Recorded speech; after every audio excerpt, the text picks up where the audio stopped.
Hello, everybody. So today I'm going to talk to you about IFR navigation, and a big part of that is radio navigation. Now, with radio navigation, you really need to be familiar with the type of radio equipment that you have on board your aircraft and what that radio equipment is able to do. In our case, we're on board an F-18 today, and we have with us two radios capable of picking up and detecting ADF signals, along with a TACAN, a single TACAN receiver and transmitter. And this allows us to be able to use two different methods to be able to identify where our aircraft is in case we may have only access to one, or we may only have access to one or another types of non-directional beacons available to us. So in this case, we have both available to us, and we're going to break this down very easily. So, first we need to define what is ADF. ADF stands for Automatic Direction Finder, and pretty much this allows your aircraft to use a fixed beacon to be able to give you a heading from that radio beacon to your aircraft, and the aircraft will essentially reverse that and say, hey, the radio beacon is located in this direction. Now, depending on the radio beacon, those may come with what is known as DME, or Distance Measuring Equipment. Now, DME allows the radio signal to be able to tell your aircraft how far you are away from that beacon. And based on that signal, the aircraft can tell, hey, I'm 50 or I'm 90 miles away from where that transmitter station is. And so that greatly helps you being able to pinpoint your location. TACAN has a similar ability, however, it's done very differently and done in a much more compact way so that it can fit on a much more smaller aircraft and take up less space. That uses an encoding signal that helps you to be able to figure out, helps the aircraft figure out where the beacon is located and how far it is. So now that we know the two types of equipment that we have on board the aircraft, we now need to know what's the best way to use them to determine our position.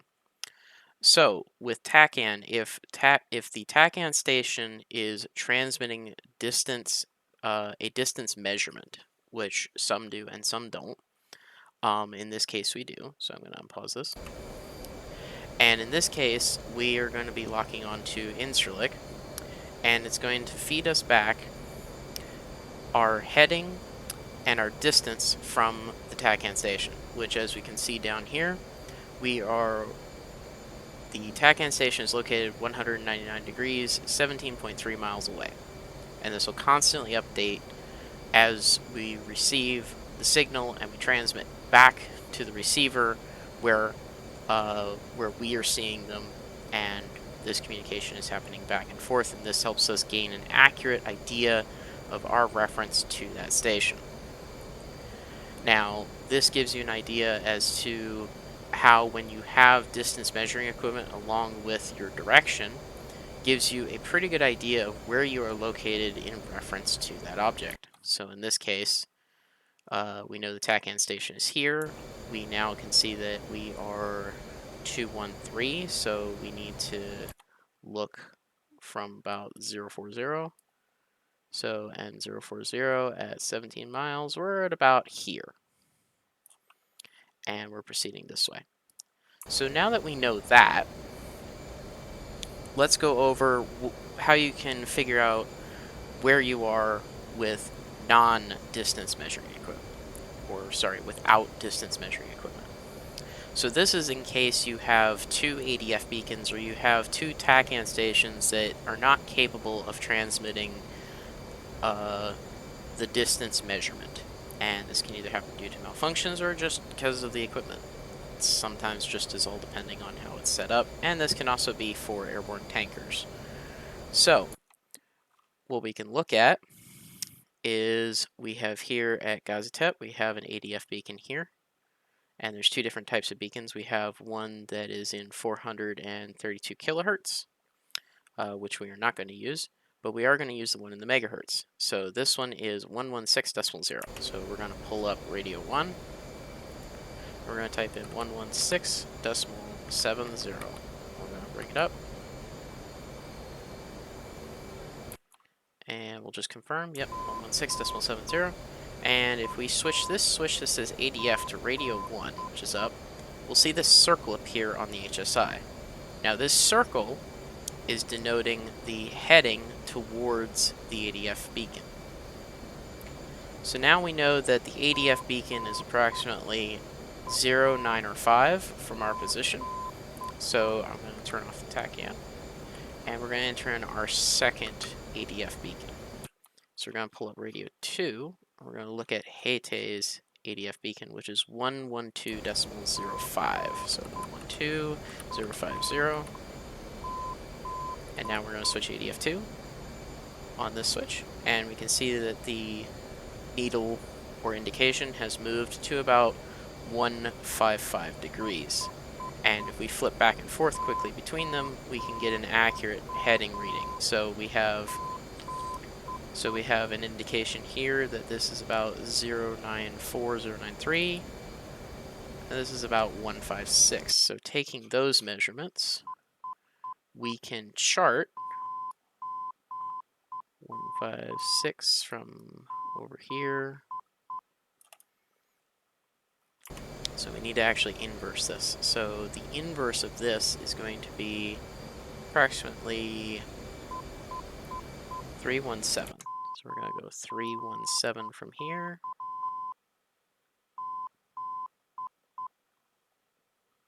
And this is not in magnetic, so I need to add 5.5 degrees from about 3 to, so about here.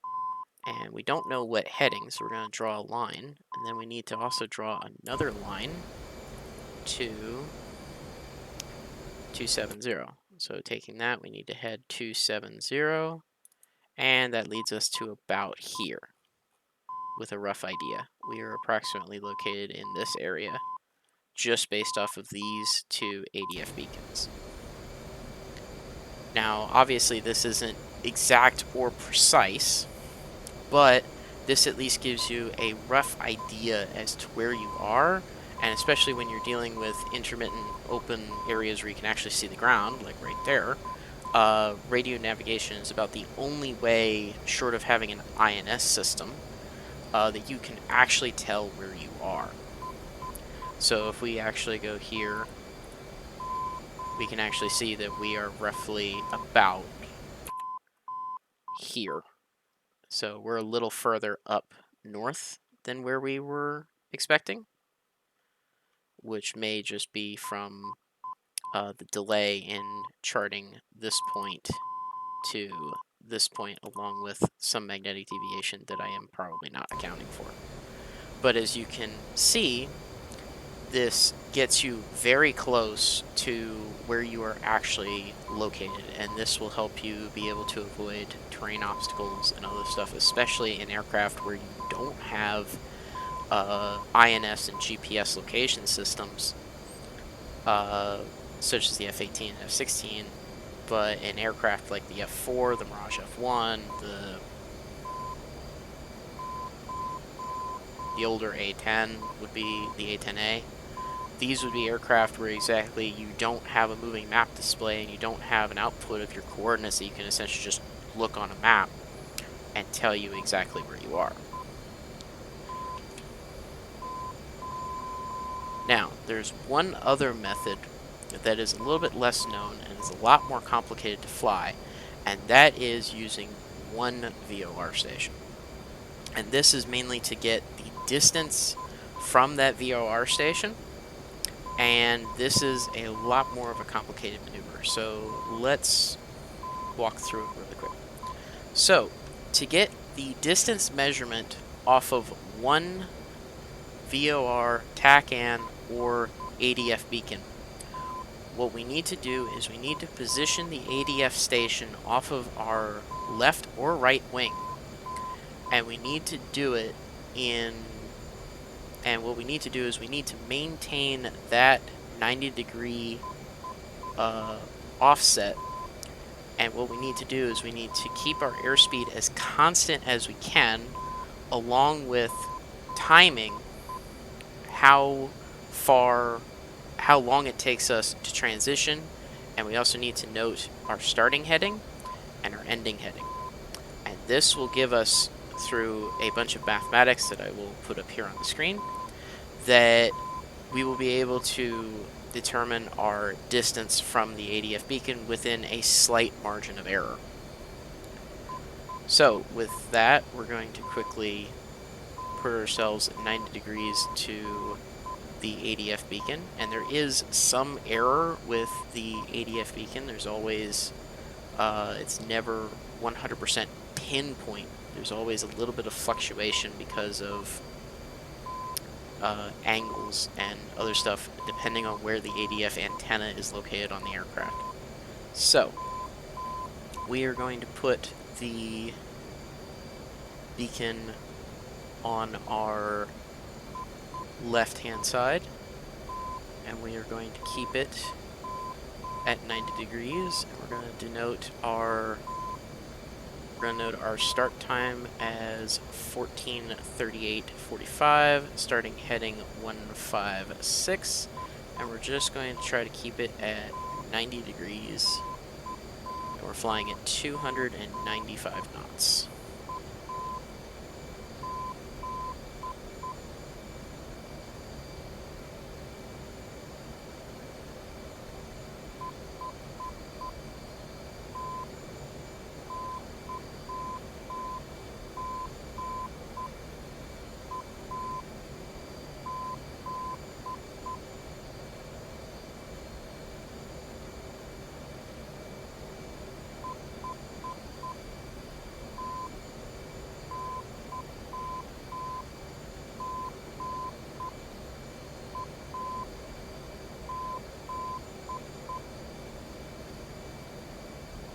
Alright, we're going to stop it at 1 minute.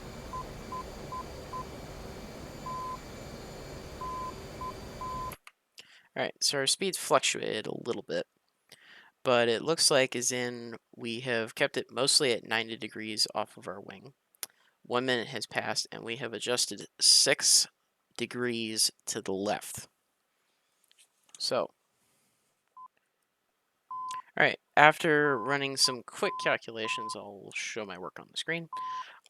Pretty much we come up with a approximate distance of 69.45 nautical miles, which, depending on where we are located, could be accurate. It could also be way off. So if we take a look at our INS system, we will see that we are located within 15 miles of Minica. So we are about here. So as you can see, it's a little off, and that could be because we either overestimated the amount of angles changed. Our speed did fluctuate a little bit throughout it, and it's also, we only did it for 60 seconds. So the longer you do it, the more accurate it's going to get, because it'll take out some of the fluctuations and changes. So we could have overestimated, and this is why it's not as accurate as a triangulation of between two ADF points. But it is something that I thought that I would mention in case anyone's just interested. I found it fascinating that you could actually do this when I found out about it. So that is radio navigation in IFR for IFR navigation. And I hope this helps, and I will see you in the next video.